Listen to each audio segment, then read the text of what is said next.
Hey everybody, Nick here, and today we're going to try and do a disassembly on this little guy. This is the Tuya Knife StreetLegal. Reason I say try is because slip joint disassemblies tend to be a bad idea. They tend to be problematic because, especially when you've got a relatively strong back spring like this, it tends to be very difficult to get the spring back in position here.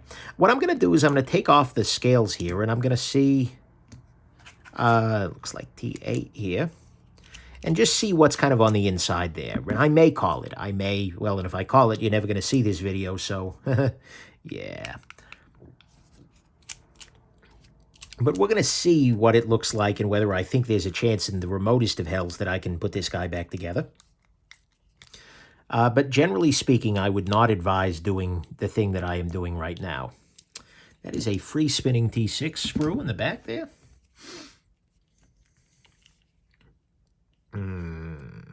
That was T7. Let's try T6. And I want to remove this on this side. So I'm using the second little Torx driver here to brace the other side so I can unscrew this. Beautiful. Pull that out. And my goal here is going to be to remove the wood for... Oh! It's a double detent slip joint. Wait, really? The reason I didn't think it was is because of the, wow. So what I mean by that is, I bet on the other side there's also a lock bar. There is. It has a half stop, and that's not common in double detent slip joints. Oh, well, these are much easier to take apart, right? Because the force that's being applied is in this direction rather than in this direction. Right? Yeah, because the backspacer isn't even touching the knife at this level. Okay, good. Good. Hey, we're out of the danger zone. It's like Kenny Loggins listened to backwards, right? So I'm going to go ahead and I'm going to pop this guy apart. What's this action? Is that press fit in there? This is not wanting to come apart, so we might actually be going back into the danger zone. Or maybe not, but I'm just going to try and pop this guy open a little bit. Can I push the pivot through? This has got some serious forces on it. What if I come from this side with this little spudger tool? By the way, if you're curious about this or any of the other tools I'm using, go ahead and check out nickshabazz.com/tools for a full list of what I use. Okay, we're making some progress. I'm going to hold the blade here, and by holding the blade, I will end up, well, making sure that the blade doesn't come attacking me, you know. Is the inside of this jeweled? It is. Holy crap. Okay, unless this pin is put like trapped in there, because that's the stop pin then. Let me try one of these guys. This is another little tool from iFixit. This is, well, frankly, it's a guitar pick, but these can be very helpful for kind of getting up under things. Let me do this. Oh, damn. Now the back of it is completely closed off. Here, let's see if I can get in here. Oh, yeah, this seems to be getting some mileage here. My goal is just to get past this little pin right there. Once that's the case, we're good to go. I could actually also pull it up like this and kind of get the other screws out of there, because that'll allow me to sort of gradually work things out. Kind of get this guy. Actually, I'll use my little pick here and just slide this over. And in doing so, I will be providing vertical force, which I'm hoping will eventually dislodge the relevant factors here. Come on. Pop it loose there, broski. I can maybe attack from both sides. This is... Oh, no, I'm making progress here. Because now I've got a bigger gap, so I can slide this over here. Yeah, okay, that was the approach. So I'm going to come in from this side again. Yeah, and we can see here we're making slow prog. In practice, you're not going to need to do this very often, if ever, but it is a thing that you can do. And that is nice. So, okay. And just a little bit more working. Not much force, just movement. Kind of walking it up the pivot, so to speak. And we should be good to go. I should be able to get in here and just kind of lift. And work it, work it. Ah, he says, stabbing himself with a blunt plastic instrument. So not straightforward necessarily to disassemble, but also, there we go. Not bad at all. Holy crap, that's a thin washer. So we see here phosphor bronze washers. Yeah, this is what I meant, by the way, by jeweled. Like they've gone through, and considering that's not a part that you're really ever going to see, that's a nice touch. That's a nice detail. But yeah, so now when I take this off, there is no, this is going to be straightforward to disassemble now. It's just that initial part there. Okay, so we're going to go ahead and we're going to start cleaning things off. I'm going to use some rubbing alcohol here on a little little cloth swatch. Clean off some of the gumption on here. This doesn't appear to be lubricated at all, so I kind of think we're going to end up in a much better position when we finish this. Got some thin little washes here. Action's not bad at all now, but I think it'll be a little better once I clean this out. I like the double detent half stop thing. That's nice. That's new. Not a lot of people have gone there. The pivot really doesn't want to come out, but I kind of want it to. So I can get in here and clean. Well, I can push it most of the way through and then just remove this stop pin. Get in here and clean this. That's beautiful. I want to be very careful with these little tiny bronze brass washers. I don't want to bend them because they're going to be very, I mean, look at the thickness of that. That's absurd. Like, that's tiny. But anyways, so I'm just being very careful, kind of making sure they're supported by my finger as I'm washing them off there. And do the same thing again. Yeah, I bet the action's going to be a lot better here. All right. So, let's go on ahead and, what am I doing here? Clean that up.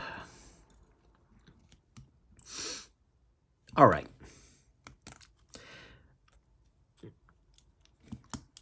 Beautiful.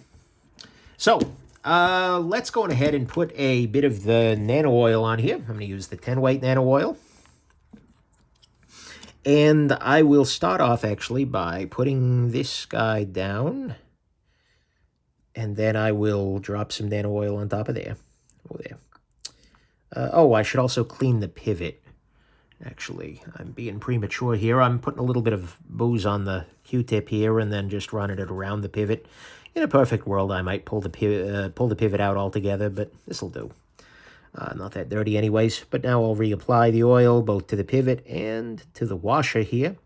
So I'd like that washer to be well saturated. I'm also going to put a little drip on the ball itself there. I'm going to put the stop pin in place. Now what I do is I drop the blade in position. And here, I'm going to go on ahead and put a little bit in one of the holes there. And then I'll just kind of spread it up onto the tent ball path here. And now I will drop the blade in position. There we go. Beautiful. So now everything should be snapping its way into place. Where is my other washer? It is here. Come on, washer. Get up. There we go. All right, I will put this with the shiny side against the blade, because presumably that's where it's been opening and closing already. Put that there. And I'm going to go on ahead and put a little bit more of the oil on the detent ball path here, on the opposite side, and a little bit on the detent ball. Okay, is there anything else that I'm missing here that I haven't touched? What's this action? Looks like it's stained from the wood or something. Yeah, whatever. All right, so now I'm going to press this down. Crap, is the pivot D-shaped? It is very subtly so. There is a tiny little D-shaped facet that has been ground on the corner of the pivot here to keep it from being free spinning. So what that means, and you see there's a flat surface on this guy. What that means is I just need to align those two things here initially and get that in position. Did I do that right? Come on. Oh, because my detent ball is pressing. Wait, the pivot is too small to align with that. So I don't understand. But whatever. It's a thing. The nice thing, though, is that having all of these various parallel things in position here will make it a little bit easier for me to pinch everything back together and have it stay that way. Having this stop pin in this position. So I can just drop everything in. See, it's wanting to pop itself apart because of the force from the two. Basically, the way that these double detent slip joints work is that you've got two arms with balls on them, and those go into holes. And so when the knife is fully popped open, the two balls are in the holes. In order to open it again, you actually need to pull the balls out a little bit, and that requires you to exert some force, right? And then at that half stop, they're going to pop right back in again. And then again, to get past that, you need to pull it apart. And then when the knife is closed, and so that's how you're getting that open-closed maintenance force, I suppose. That's the proper term, of course. Being a trained engineer. Yeah, I am not a trained engineer. Anyways, I digress. So let's go on ahead.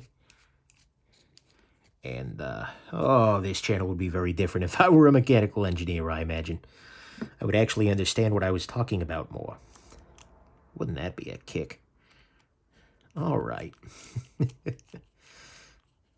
I am electrical, if anything, and I don't claim that. All right, let's go on ahead. And turns out electrical engineers do signal processing a lot. So, close to my heart. All right. I'm gonna screw this in here. Oddly long screw there. I feel like I also am going to want to tighten it up a little bit more with something holding the other side. I don't love that these are free spinning. But again, it's not the end of the world. So let's go ahead and put that in there. I am very happy, though, that this did not turn out to be a situation, if you will, with the double detent approach is just better for something like this. And double detent with a half stop, that's new. But I like it. They did a good job there. So, okay. Let's go on ahead and brace this side so I can tighten both sides here. Beautiful. Brace this side so I can tighten both sides here. Beautiful. And now I will switch to my T8. And let's see where we're at. Centering is good to go. That feels a little tight, but it's never going to be a free swing in action, so to speak. Of course it's not a regular slip joint. I could have told that from the back side of this, right? The geometry ain't right. Wouldn't have worked. But anyways, yeah, action on this is very smooth with the exception of the half stop, which is not supposed to be smooth. Everything else is looking great. I'm actually, plus the purling on the inside there, purlage that is, I'm pretty impressed, honestly. This was a disassembly that went markedly better than I thought it was.